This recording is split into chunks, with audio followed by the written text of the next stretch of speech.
Dito po. Dito po yung mga tinatanim namin ng mga gulay. Ulam yan, gaway. Tawagin sa amin gaway. Punta tayo dito. Puntahan natin ang kubo niya. May kubo kasi siya dito. Puntahan po natin mga guys. Tingnan natin kung ano pang mga tanim niya dito. Yung tanim na gulay. Kung ano-anong klase.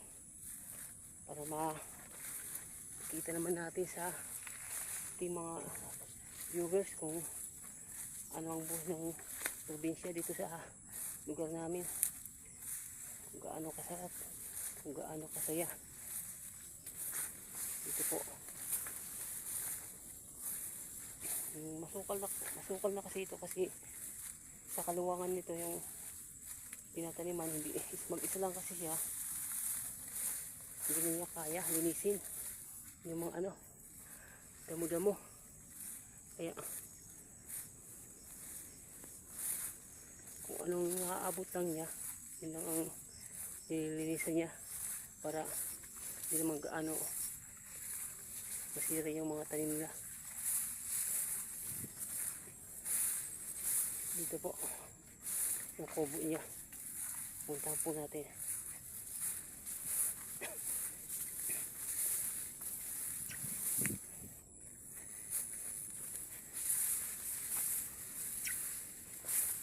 Ito yung lugar na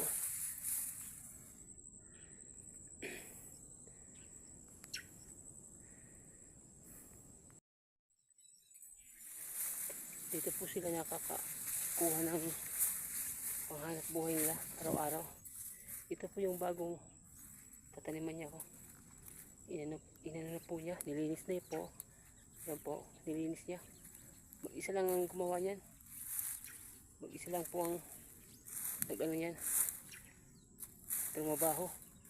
Putol na yung mga puno at saka yung mga damo. Pagdating po ng tagtuyo, manuyo na yung mga dahon. Sisilaban na po yan para po malinis na yung lupa, kumanda.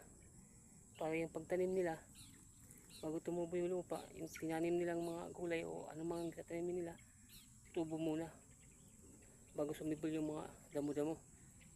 Inaano naman agad nila yan, nililinis agad yung mga damo para hindi masyadong lumaki. Yan po. Ito po. Hanggang dyan po yan, yung lapad na trabaho ng taong mag-isa lang, yung mga pasipag na tao, panghanap buhay, kung gaano niya tiniis yung pagpuputol ng mga kahoy at saka yung mga damo, buwang yan po, para makataniman lang ng gulay, makagawa ng pera at saka mabenta.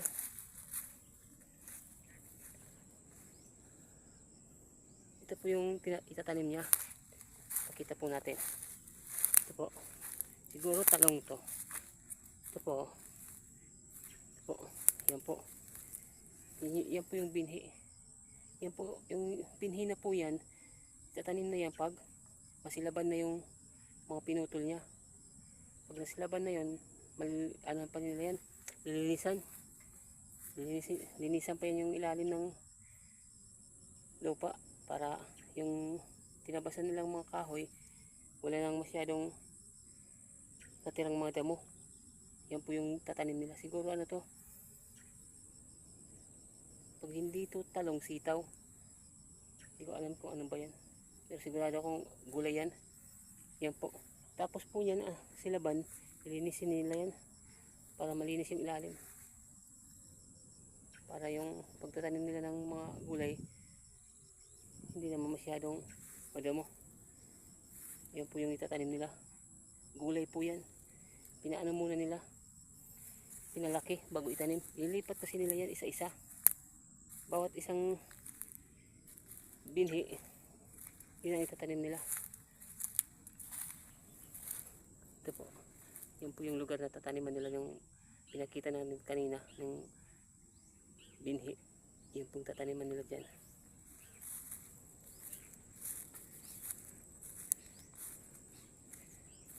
po tayo.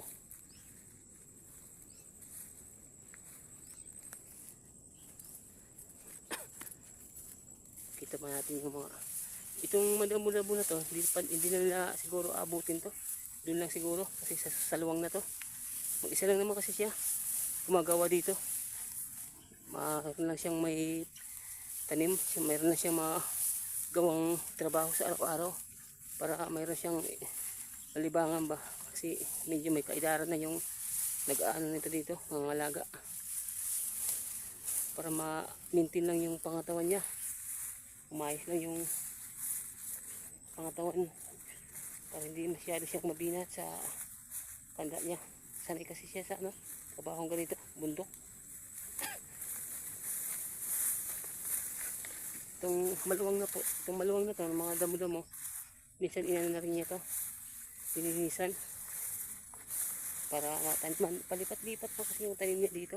Dito dati. Ito madamo na siya. Dapat yung lupa niya maanuhan ulit ng pataba. Para ipaano muna niya, pahinga. Yung pagtanim, iba ng pwesto. Lumipat lang siya ng pwesto para hindi masyadong maano yung lupa. Umano siya, tumaba naman, palipat-lipat.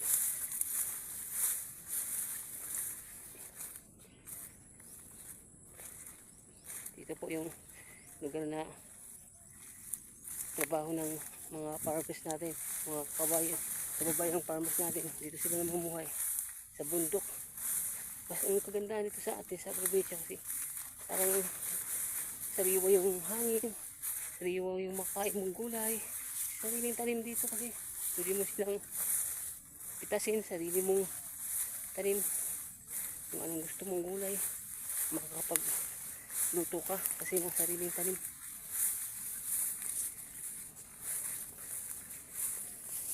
Yung trabaho ng mga farmers natin dito sa bundok, magtanim